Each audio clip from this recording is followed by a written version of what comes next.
जय शिवराय. नमस्कार मित्रांनो, मी शुभम जाधव.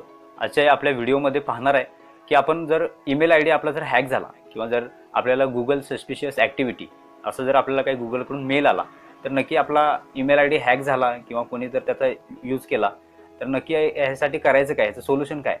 तर ह्या प्रॉब्लेमचं सोल्युशन हे आजच्या व्हिडिओमध्ये आपण बघणार आहे. तर चला आता या व्हिडिओला सुरुवात करायची.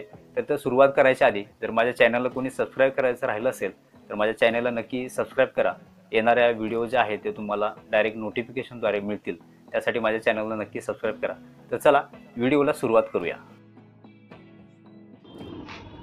सगळ्यात पहिल्यांदा गुगलकडून आपल्याला Google suspicious activity in your account असा आपल्याला मेल आलेला आहे.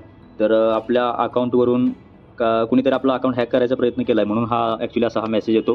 तर पहिल्यांदा आपल्याला काय करायचं आहे, असा मेसेज आल्यानंतर आपल्याला पहिल्यांदा आपल्या मोबाईलच्या प्लेस्टोअरमध्ये आपण जायचं आहे.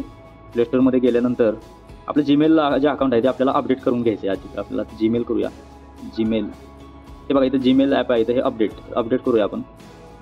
अपडेट केल्यानंतर सहजासहजी कोणी आपलं अकाउंट हॅक करू शकत नाही. आणि आपण त्यानंतर नेक्स्ट स्टेपची काय आहे ती मी तुम्हाला सांगतो. त्यानंतर आपल्याला आपल्या मोबाईलच्या जीमेलवर आपल्याला जायचं आहे. ॲपमध्ये गेल्यानंतर इथं आपलं प्रोफाईल आहे, प्रोफाईलमध्ये जायचं. प्रोफाईलमध्ये गेल्यानंतर गुगल अकाउंट, ही पर्सनल इन्फो, डाटा प्रायव्हसी आणि इथं सिक्युरिटीमध्ये जायचं. सिक्युरिटीमध्ये गेल्यानंतर इथं बघा आहे तो पासवर्ड. इथं लास्ट चेंज 11 जानेवारी. इथं 2 स्टेप व्हेरिफिकेशन ऑन आहे का. त्यानंतर किती लोकांनी आत्ता जे आपला जे ईमेल आय डी आहे तो किती मोबाईलमध्ये आता चालू आहे हे सुद्धा इथं बघा दाखवते. आता जर आपण पासवर्ड चेंज केला तर सगळ्या आत्तापर्यंत ज्या ॲपमध्ये किंवा ज्या मोबाईलमध्ये आपला ईमेल आय डी चालू आहे तो सगळा बंद होणार. त्यामुळे आपण आता इथं वर यायचं. वर आल्यानंतर इथं बघा, इथं पासवर्डवर क्लिक करायचं. आणि इथं पासवर्ड केल्यानंतर इथं पहिल्यांदा आपल्याला पासवर्ड टाकायला लागेल. आपला जर पासवर्ड माहीत नसलं तर फॉरगॉट पासवर्ड केला तरी पण चालते. इथं आपला पासवर्ड टाकायचा पहिला.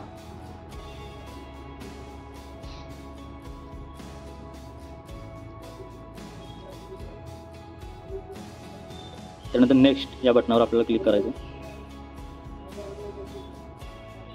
त्यानंतर इथं बघा आपल्याला नवीन पासवर्ड टाकायचा आहे. पहिला आपण पासवर्ड टाकला आहे, आता आपल्याला एक नवीन पासवर्ड त्या ठिकाणी आपण टाकूया.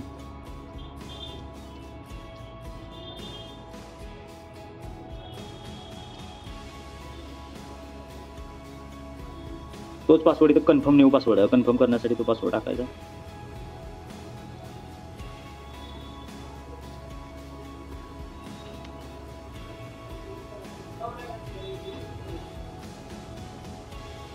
अशा प्रकारे इथं चेंज पासवर्ड आपण करायचं. चेंज पासवर्ड ठीक आहे म्हणते. You will stay sign in on your this device after okay galaxy you can sign out of any device that you connected to your account okay. आता चेंज पासवर्डवर आपण click करायचं.